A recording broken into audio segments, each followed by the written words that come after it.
तो hey everyone, आखिर ये इलेक्ट्रिक फ्लक्स होता क्या है? तो इलेक्ट्रिक फ्लक्स क्या होता है हमारा? अगर हम लोग यहाँ पर देखें, हमारे पास कोई चार्ज प्लेस्ड है Q। इस Q के चारों तरफ एक रीजन क्रिएट होता है जहाँ पर इसके प्रेजेंस को फील किया जा सकता है। इसको हम लोग इलेक्ट्रिक फील्ड कहते हैं। इलेक्ट्रिक फील्ड को रिप्रेजेंट करने के लिए हम लोग बनाए हैं electric field lines. Electric field lines क्या रिप्रेजेंट करता था? इलेक्ट्रिक फील्ड को रिप्रेजेंट करता है। ठीक है। और ये जो लाइन की डेंसिटी होती है किसी भी जगह पे, ये हमें ये बताती है कि वहाँ पर इलेक्ट्रिक फील्ड का स्ट्रेंथ क्या हो रहा है। जैसे अगर यहाँ पर हमें कुछ एरिया ले ले, तो इस एरिया में यहाँ पर हम लोग को 3 इलेक्ट्रिक फील्ड लाइंस हमको मिल रहा है।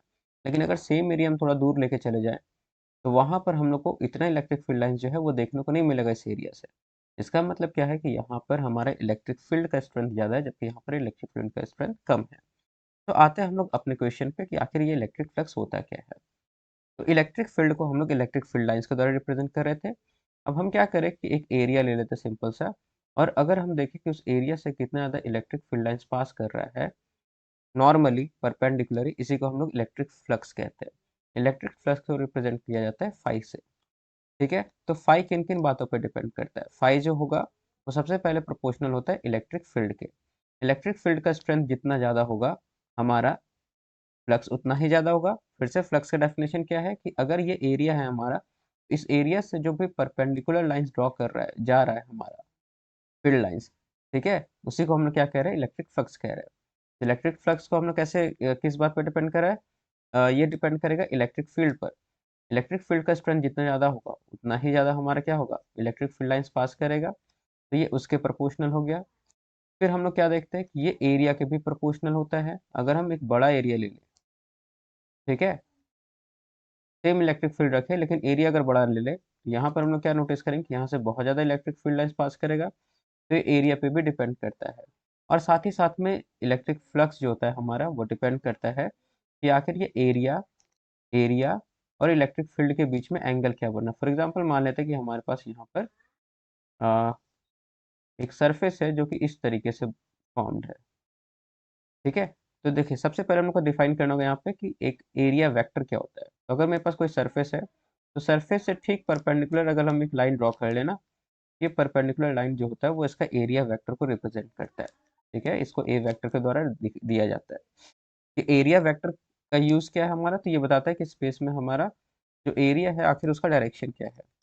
तो अगर हमारे पास में मान लेते हैं कि एक इस तरीके से एरिया है ये, तो इसका हमारा परपेंडिकुलर कुछ इस तरीके से होगा। और इस तरफ से अब अगर हमारा फील्ड पास कर रहा है, इलेक्ट्रिक फील्ड लाइंस इस तरीके से क्रॉस कर रहा है, तो हम लोग क्या देखेंगे कि इस फील्ड लाइन का, यहाँ पर मान लेते हैं कि ये जो एरिया वेक्टर है इसके बीच में थीटा एंगल बन रहा होगा। इस फील्ड लाइन का जो कंपोनेंट जो कंपोनेंट हमारा क्या हो रहा है कि इस एरिया वेक्टर के अलोंग पास कर रहा होगा, उसको हम लोग एज्यूम करेंगे। तो फॉर एग्जांपल मान लेते हैं कि अगर हमारे यहाँ पर कोई भी एक वेक्टर होता था और ये थीटा होता था एंगल, ये वेक्टर कोई भी वेक्टर है, मान लेते हैं ये ई है, तो इसका जो कंपोनेंट इस तरफ से एक्स एक्सिस के अलोंग जाता था, इसको हम लोग ई कॉस थीटा लेते थे। तो ठीक है, यहाँ पर भी हम लोग वैसे ही करेंगे। जो इलेक्ट्रिक फील्ड का हमारा जो कंपोनेंट इस तरीके से जा रहा था, बट हम लोग क्या करेंगे? एरिया के वेक्टर के अलोंग लेंगे। तो चूंकि एरिया वेक्टर और हमारा इसके बीच में थीटा एंगल बन रहा है, तो एरिया वेक्टर के अलोंग जो हमारा इलेक्ट्रिक फील्ड का कंपोनेंट जाएगा वो ई कॉस थीटा होगा।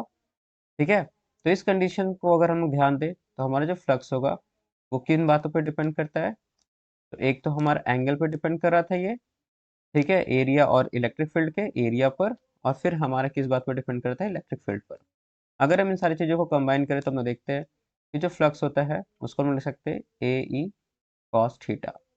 ठीक है, जिसको हम लोग ऐसे भी रिप्रेजेंट करते हैं, A is equal to phi is equal to A vector dot E vector, sorry, phi is equal to E vector dot A vector. और यहाँ पर हम लोग क्या देख रहे हैं कि हमारा इलेक्ट्रिक फ्लक्स जो है इसका फॉर्मूला जो है वो आ गया। तो आई होप कि इलेक्ट्रिक फ्लक्स क्या होता है वो समझ में आया होगा।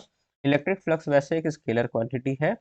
और यहाँ पर इस वीडियो में हम लोगों ने कंप्लीट इलेक्ट्रिक फ्लक्स को लेकर देख लिया। अगर कोई डाउट है तो प्लीज़ कमेंट सेक्शन में बताएं। मिलते हैं हम लोग नेक्स्ट वीडियो में, तब तक के लिए keep watching and keep learning.